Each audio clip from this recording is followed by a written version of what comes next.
This is a new pattern in 2025. Companies with 15 employees are outperforming companies with 500 employees. They have the same revenue, the same market, but 10x fewer employees. In this video, I want to focus on what they are doing that is different from the other companies and how you can learn these specific core strategies and apply those within your room. As an example, I want to focus on a company like Lovable right now. Lovable is a website builder that currently has 45 employees and $130 million in annual recurring revenue. To put it in context, this product grew faster than ChatGPT. And if we do the division between 130 and 45, we get $2.8 million per employee. So, how are they able to generate so much with such a small team? And how you can apply the same concept with your business?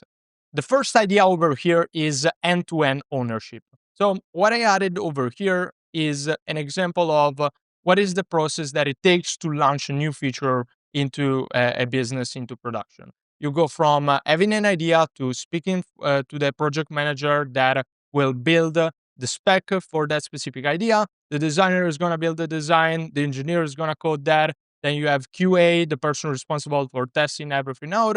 Finally, everything is handled to marketing, and then that could be launched. As you can see over here, there are a lot of layers of people when you think about uh, creating a solution that goes into production.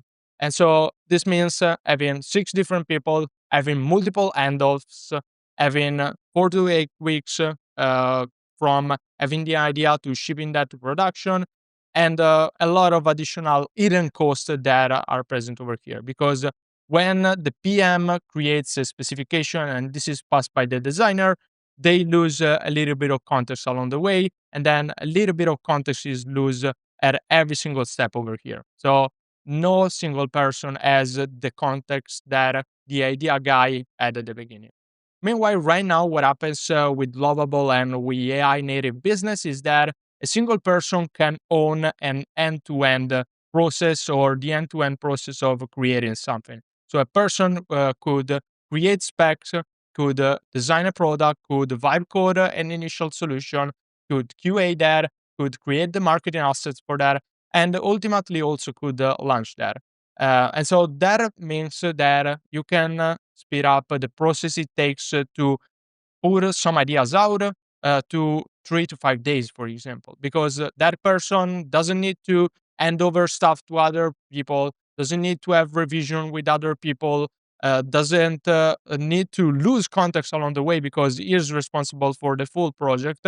And keep in mind that single person will not do every single part of the work, but the bulk and the initial phase that goes from idea into conceptualizing a working version is something that could be done. So this part takes a lot of work out from a designer, for example, of an engineers that in a traditional business before AI needs to be involved at every step.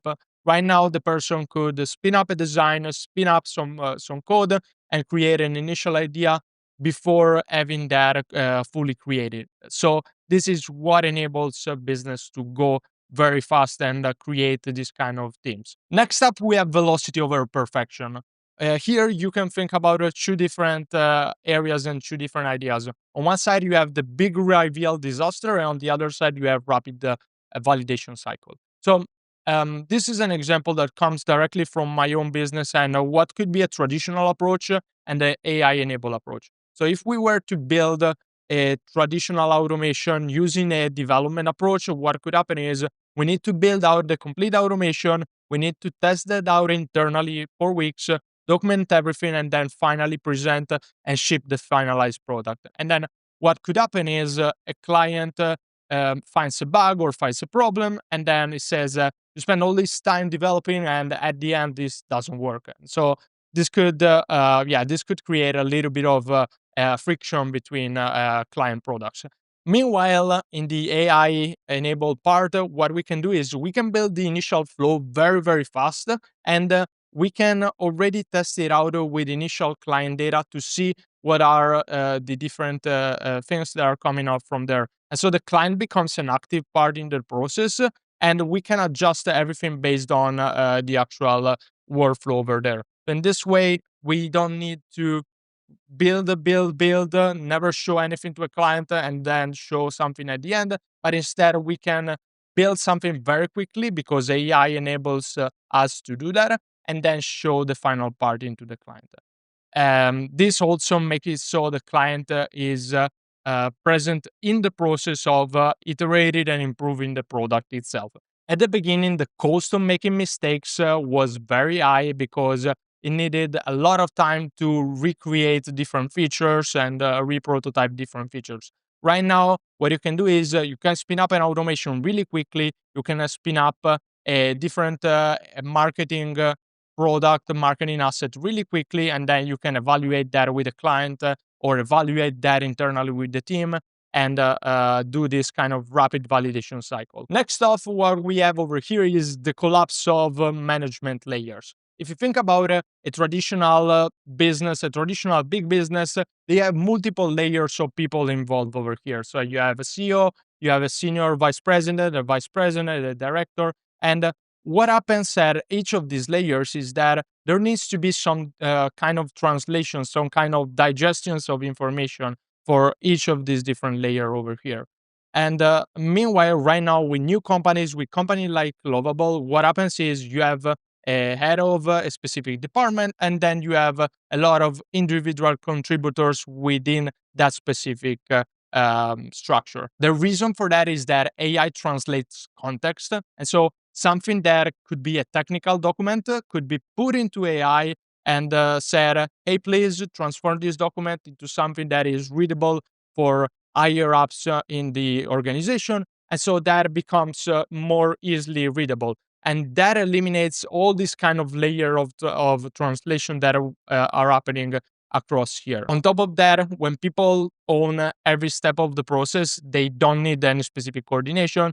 They just need to check in on specific features that they build and making sure that this is aligned with the old strategy and all kinds of things like that. And the last element that I have over here is the age of the generalist. So in traditional structures, here I got a structure of a marketing team, for example.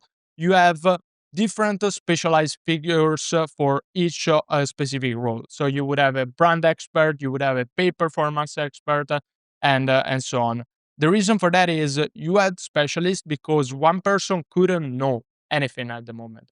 Meanwhile, right now with companies like Lovable and companies like that, what you have is you have a generalist that is helped by all these different AI tools. So these different AI tools help the person do the job of all these specific person at a 80% level. Meanwhile, when you need specialization, you add contractors that could help out with that. And in that way, specialization becomes available on demand and does not need to become available every single time. So as you can see over here, we touch a lot of different elements that you can apply within your business. Make sure that the person that you hire become responsible for end-to-end ownership. Make sure that you iterate and you are very quick when it comes to different iteration cycles across any kind of different things that you do within the business. Remove any kind of management layer. This is true for big companies and probably will be difficult to adopt, but the structure will become something more similar to this structure over here. And finally, over here is what will become the age of the generalist. So a person that is capable of using multiple tools can do 80% of what these people could do. And then for the rest 20%, you can hire additional specialists that will help with that. Let me know what you think about that. Let me know if you're interested in integrating AI. Happy to help you on that. You can find the first link in the description. With that said, this is everything. Hope you have an amazing day.